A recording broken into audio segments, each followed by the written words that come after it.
সরকারি চাকরিতে নিয়োগের ক্ষেত্রে কোটা পুনর্বহাল সংক্রান্ত হাইকোর্টের রায় সামগ্রিকভাবে বাতিল করে ২১ জুলাই দেশের সর্বোচ্চ আদালতের রায় দেয়া হয়। রায়ে কোটার প্রথা হিসেবে মেধাভিত্তিক ৯৩%, মুক্তিযোদ্ধা, শহীদ মুক্তিযোদ্ধা ও বীরাঙ্গনার সন্তানদের জন্য ৫%, ক্ষুদ্র নৃগোষ্ঠী ১% এবং প্রতিবন্ধী ও তৃতীয় লিঙ্গের জন্য ১% নির্ধারণ করা হয়।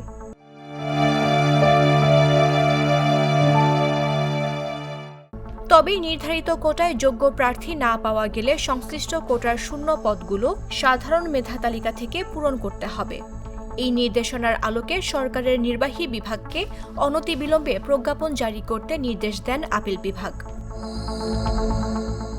প্রধান বিচারপতি ওবায়দুল হাসানের নেতৃত্বাধীন ৭ সদস্যের আপিল বিভাগের পূর্ণাঙ্গ বেঞ্চ সর্বসম্মতিতে এ রায় দেন। রায়ে বলা হয়, এই নির্দেশনা ও আদেশ সত্ত্বেও সরকার প্রয়োজনে ও সার্বিক বিবেচনায় নির্ধারিত কোটা বাতিল, সংশোধন বা সংস্কার করতে পারবে। এদিকে টানা আন্দোলনে ৫ দিনে মৃত্যু বেড়ে দাঁড়ায় ১৭৪ জনে। তুলে নিয়ে যাওয়া হয় আন্দোলনের সমন্বয়ক নাহিদ ইসলামকে। করা হয় নির্যাতন। পরে হাসপাতালে ভর্তি করা হয়। ৪ দফা দাবি পূরণের জন্য বৈষম্য বিরোধী ছাত্র আন্দোলনের সমন্বয়কেরা ৪৮ ঘণ্টা সময় বেঁধে দেন।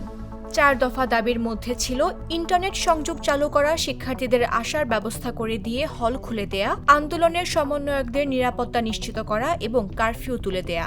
এ বিষয়ে সংবাদ সম্মেলন করেন ৪ জন সমন্বয়ক।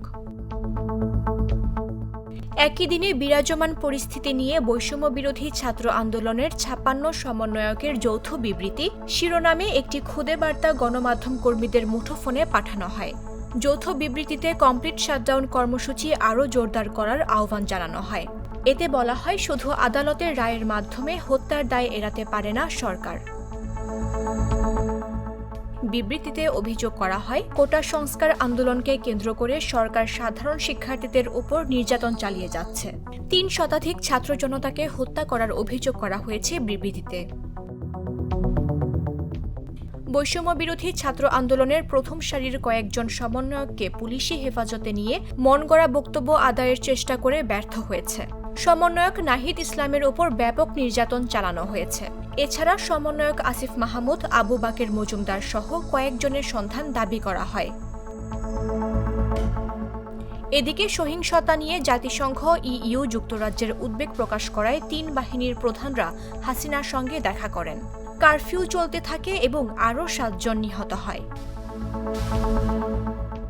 মামদুহা রাইসা, জাগো নিউজ।